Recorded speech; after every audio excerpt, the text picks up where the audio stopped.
मराठा समाजातील आर्थिकदृष्ट्या मागास तरुण वर्गाला उद्योजक बनवण्यासाठी अण्णासाहेब पाटील आर्थिक मागास विकास महामंडळाच्या माध्यमातून विविध योजना राबवून मराठा समाजातील 1 लाख मराठा उद्योजक संकल्पपूर्ती निमित्त नाशिक शहरात जिल्हास्तरीय लाभार्थी मेळाव्याचं आयोजन करण्यात आलं आहे।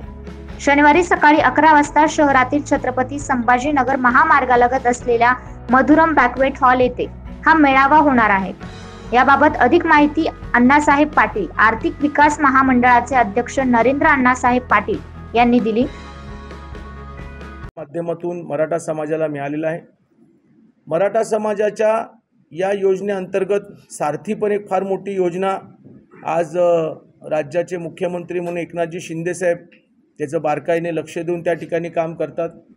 एक महायुती म्हणून मराठा समाजाला मधल्या काळामध्ये कुणबी प्रमाणपत्रामध्ये खूप मोठा निर्णय आदरणीय एकनाथजी शिंदे, देवेंद्र फडणवीस साहेब, अजितदादा पवारांनी घेतला। लाखो मराठा बांधवांना ज्यांना आपल्या पूर्वजांच्या नोंदी या कुणबी आहेत हे कल्पना नव्हती, अशा नोंदी त्या ठिकाणी त्यांच्या लक्षात आल्यात आणि त्यांना त्याचा आता बेनिफिट मिळायला लागलेला आहे। त्याचबरोबर 10% अतिरिक्त आरक्षण हेही या ठिकाणी मराठा म्हणून त्या ठिकाणी दिलेले आहे, ज्याला आपण SC-BC म्हणतो। त्याच्यामुळे राज्यामध्ये मराठा समाजासाठी आदरणीय देवेंद्र फडणवीस साहेबांनी सुरू केलेल्या सगळ्या योजना या एकनाथ शिंदे साहेबांच्या मुख्यमंत्रीच्या कालखंडातही तेवढ्याच आर्थिक बाजूने सक्षम देणारे आहेत आणि तेवढ्याच लोकांपर्यंत पोहोचवण्यासाठी आम्ही त्या ठिकाणी करत आहोत। आता मूळचा कार्यक्रम म्हणजे आमचा 24 तारखेचा आणि 24 दादासाहेब भुसे, त्याचबरोबर आपले नेते मंत्री महोदय आदरणीय राधाकृष्ण विखे पाटलांना आम्ही आमंत्रण केलेलं आहे। जिल्ह्याचे कलेक्टर, त्याचबरोबर काही पदाधिकारी, आमचे बँकिंगमध्ये मदत करणारे आमचे LDM साहेब आहेत। काही चांगल्या सहकारी बँकेने आमच्या मराठा समाजाला चांगल्या प्रकारे व्यवसायाला लोन दिल्यामुळे आम्ही काही सहकारी बँका, काही राष्ट्रीयकृत बँकांचंही प्रत्यक्षामध्ये थोडंसं सन्मान करून त्यांचा आम्ही सत्कार करणार आहोत आणि अजून आम्हाला चांगल्या पद्धतीनं त्या ठिकाणी ताकद द्यावी, म्हणजे लाभार्थ्यांना याच्यासाठी आम्ही विनंती करणार आहोत। असा एकंदर कार्यक्रम आमचा आहे।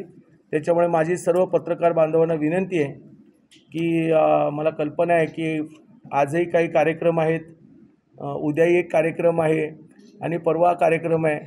आमच्या कार्यक्रमामध्ये संख्या ही लाभार्थ्यांची जास्त असणार आहे, फक्त ती सरकार म्हणून त्या ठिकाणी 40,000 50,000 एवढी नसेल, पण माझी आपली सर्व पत्रकार बांधवांना विनंती आहे की नक्की आपण शनिवारच्या 24 तारखेच्या कार्यक्रमालाही उपस्थित राहावा आणि सामान्य मराठा समाज ज्या वेळेला योजनेचा लाभ घेतो आणि तो कसा पायावर उभा राहून एक वेगळं व्यक्तिमत्व निर्माण करतो हेही आपल्याला त्या दिवशी कार्यक्रमाला पाहायला मिळेल।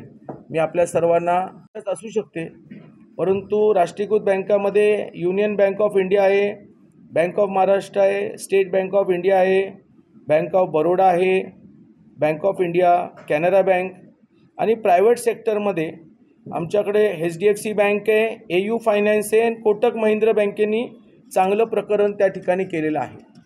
त्याचबरोबर काही चांगल्या सहकारी बँका आहेत ज्यांनी या योजनेअंतर्गत खूप चांगली ताकद दिलेली आहे।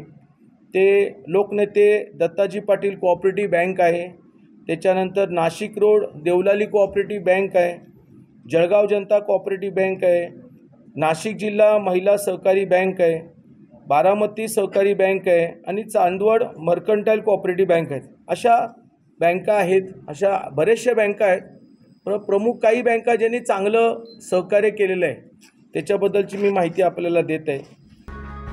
या मेळाव्यास नाशिक जिल्ह्याचे पालकमंत्री दादा भुसे, महसूल मंत्री राधाकृष्ण विखे पाटील यांच्यासह मराठी समाज बांधव मोठ्या संख्येने उपस्थित राहणार असल्याचं यावेळी नरेंद्र पाटील यांनी सांगितलं।